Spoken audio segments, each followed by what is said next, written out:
The Doom That Came to Sarnath by H.P. Lovecraft. There is in the land of Manar a vast still lake that is fed by no stream, and out of which no stream flows.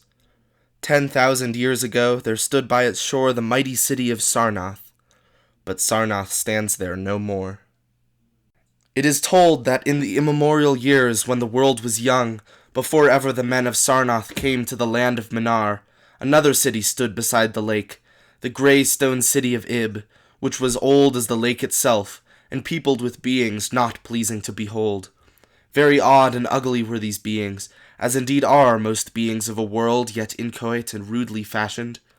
It is written on the brick cylinders of Cadetheron that the beings of Ib were in hue as green as the lake and the mists that rise above it, that they had bulging eyes, pouting, flabby lips, and curious ears, and were without voice.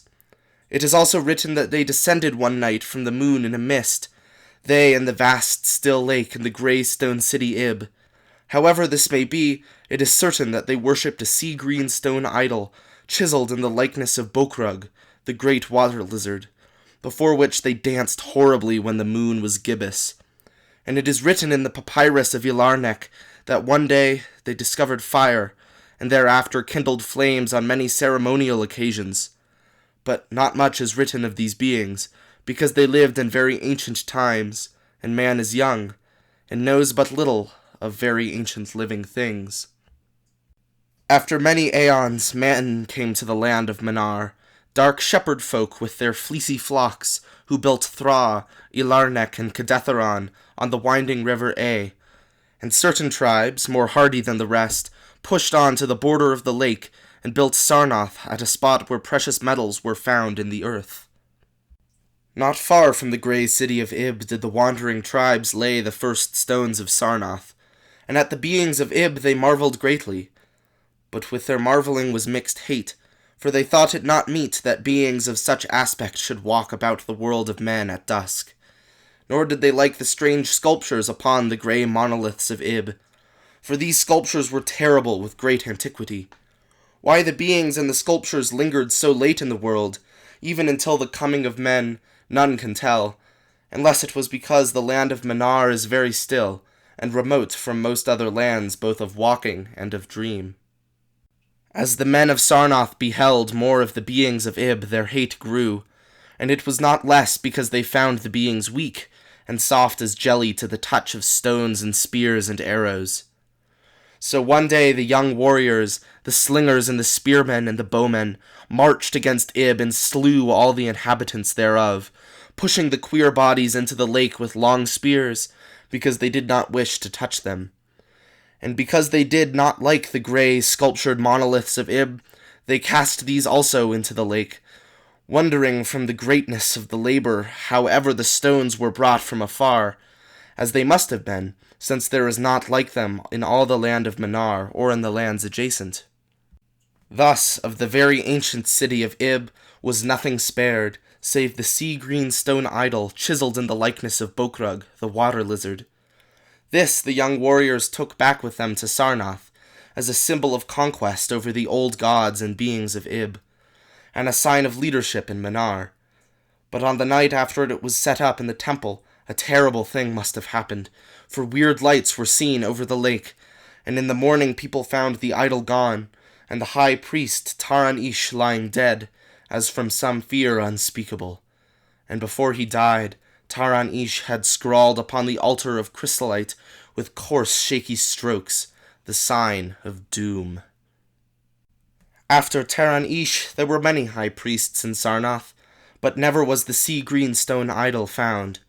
And many centuries came and went, wherein Sarnath prospered exceedingly, so that only priests and old women remembered what Taran-Ish had scrawled upon the altar of chrysolite. Betwixt Sarnath and the city of Ilarnek arose a caravan route, and the precious metals from the earth were exchanged for other metals, and rare cloths, and jewels, and books, and tools for the artificers, and all things of luxury that are known to the people who dwell along the river Ai and beyond. So Sarnath waxed mightily and learned and beautiful, and sent forth conquering armies to subdue the neighboring cities, And in time there sat upon a throne in Sarnath the kings of all the land of Manar and many lands adjacent. The wonder of the world and the pride of all mankind was Sarnath the Magnificent. Of polished desert-quarried marble were its walls, in height 300 cubits and in breadth 75, so that chariots might pass each other as men drave them along the top. For full 500 stadia did they run, being open only on the side toward the lake, where a green stone sea-wall kept back the waves that rose oddly once a year at the festival of the destroying of Ib. In Sarnath were 50 streets from the lake to the gates of the caravans, and 50 more intersecting them. With onyx were they paved, save those whereon the horses and camels and elephants trod, which were paved with granite. And the gates of Sarnath were as many as the landward ends of the streets, each of bronze, and flanked by the figures of lions and elephants, carven from some stone no longer known among men. The houses of Sarnath were of glazed brick and chalcedony, each having its walled garden and crystal lakelet. With strange art were they builded, for no other city had houses like them, and travellers from Thra and Ilarnek and Cadetheron marvelled at the shining domes wherewith they were surmounted. But more marvellous still were the palaces and the temples, and the gardens made by Zokar the Olden King. There were many palaces, the least of which were mightier than any in Thra or Ilarnek or Cadetheron. So high were they that one within might sometimes fancy himself beneath only the sky. Yet when lighted with torches dipped in the oil of Dothur, their walls shewed vast paintings of kings and armies, of a splendor at once inspiring and stupefying to the beholder. Many were the pillars of the palaces, all of tinted marble, and carven into designs of surpassing beauty. And in most of the palaces the floors were mosaics of beryl and lapis lazuli, and sardonyx and carbuncle and other choice materials, so disposed that the beholder might fancy himself walking over beds of the rarest flowers. And there were likewise fountains, which cast scented waters about in pleasing jets, arranged with cunning arts. Outshining all others was the palace of the kings of Manar and of the lands adjacent. On a pair of golden crouching lions rested the throne, many steps above the gleaming floor, and it was wrought of one piece of ivory, though no man lives who knows whence so vast a piece could have come. In that palace there were also many galleries, and many amphitheaters, where lions and men and elephants battled at the pleasure of the kings. Sometimes the amphitheaters were flooded with water conveyed from the lake in mighty aqueducts, and then were enacted stirring sea fights, or combats betwixt swimmers and deadly marine things. Lofty and amazing were the 17 tower-like temples of Sarnath, fashioned of a bright, multicolored stone not known elsewhere. A full 1,000 cubits high stood the greatest among them, wherein the high priests dwelt with a magnificence scarce less than that of the kings. On the ground were halls as vast and splendid as those of the palaces, where gathered throngs in worship of Zokalar and Tamash and Loban, the chief gods of Sarnath, whose incense-enveloped shrines were as the thrones of monarchs. Not like the icons of other gods were those of Zoklar and Tamash and Loban, for so close to life were they that one might swear the graceful bearded gods themselves sate on the ivory thrones. And up unending steps of shining zircon was the tower chamber, wherefrom the high priests looked out over the city and the plains and the lake by day, and at the cryptic moon and significant stars and planets, and their reflections in the lake by night. Here was done the very secret and ancient rite and detestation of Bokrug, the water lizard, and here rested the altar of chrysolite, which bore the doom scrawl of Taran Ish. Wonderful, likewise, were the gardens made by Zokar, the Olden King. In the center of Sarnath they lay, covering a great space and encircled by a high wall, and they were surmounted by a mighty dome of glass, through which shone the sun and moon and stars and planets when it was clear, and from which were hung fulgent images of the sun and moon and stars and planets when it was not clear. In the summer the gardens were cooled with fresh odorous breezes, skillfully wafted by fans, and in winter they were heated with concealed fires, so that in those gardens it was always spring.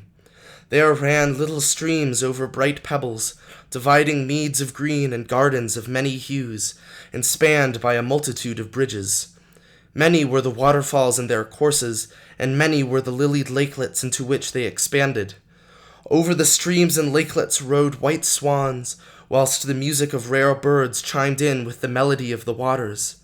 In ordered terraces rose the green banks, adorned here and there with bowers of vines and sweet blossoms, and seats and benches of marble and porphyry. And there were many small shrines and temples where one might rest or pray to small gods. Each year there was celebrated in Sarnath the feast of the destroying of Ib, at which time wine, song, dancing, and merriment of every kind abounded. Great honors were then paid to the shades of those who had annihilated the odd ancient beings, and the memory of those beings and of their elder gods was derided by dancers and lutanists crowned with roses from the gardens of Zokhar. And the kings would look out over the lake and curse the bones of the dead that lay beneath it. At first the high priests liked not these festivals, for there had descended amongst them queer tales of how the sea-green icon had vanished, and how Taran-Ish had died from fear and left a warning. And they said that from their high tower they sometimes saw lights beneath the waters of the lake. But as many years passed without calamity, even the priests laughed and cursed and joined in the orgies of the feasters. Indeed, had they not themselves, in their high tower, often performed the very ancient and secret rite in detestation of Bokrug the water lizard? And 1,000 years of riches and delight passed over Sarnath, wonder of the world and pride of all mankind. Gorgeous beyond thought was the feast of the 1,000th year of the destroying of Ib. For a decade it had been talked of in the land of Manar, and as it drew nigh there came to Sarnath on horses and camels and elephants men from Thra, Ilarnek, and Kadatheron, and of all the cities of Manar and the lands beyond. Before the marble walls on the appointed night were pitched the pavilions of princes and the tents of travelers, and all the shore resounded with the song of happy revelers. Within his banquet hall reclined Narjis High, the king, drunken with ancient wine from the vaults of conquered Noth, and surrounded by feasting nobles and hurrying slaves.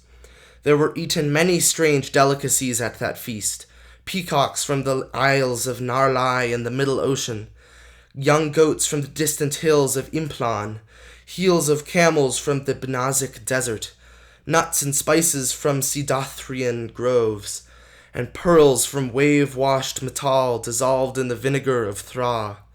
Of sauces there were an untold number, prepared by the subtlest cooks in all Manar, and suited to the palate of every feaster. But most prized of all the vinads were the great fishes from the lake, each of vast size, and served up on golden platters set with rubies and diamonds. Whilst the king and his nobles feasted within the palace, and viewed the crowning dish as it awaited them on golden platters, others feasted elsewhere. In the tower of the great temple the priests held revels, and in pavilions without walls the princes of neighboring lands made merry. And it was the high priest Kanai Ka who first saw the shadows that descended from the gibbous moon into the lake, and the damnable green mists that arose from the lake to meet the moon, and to shroud in a sinister haze the towers and the domes of fated Sarnath. Thereafter those in the towers and without the walls beheld strange lights on the water, and saw that the grey rock Akurion, which was wont to rear high above it near the shore, was almost submerged. And fear grew vaguely yet swiftly, so that the princes of Ilarnek and of Far Rokol took down and folded their tents and pavilions, and departed for the river A, though they scarce knew the reason for their departing. Then, close to the hour of midnight, all the bronze gates of Sarnath burst open and emptied forth a frenzied throng that blackened the plain, so that all visiting princes and travelers fled away in fright. For on the faces of this throng was writ a madness born of horror unendurable, and on their tongues were words so terrible that no hearer paused for proof. Men whose eyes were wild with fear shrieked aloud of the sight within the king's banquet hall, where through the windows were seen no longer the forms of Nargis High and his nobles and slaves, but a horde of indescribable green, voiceless things with bulging eyes, pouting, flabby lips, and curious ears, things which danced horribly, bearing in their paws golden platters set with rubies and diamonds containing uncouth flames.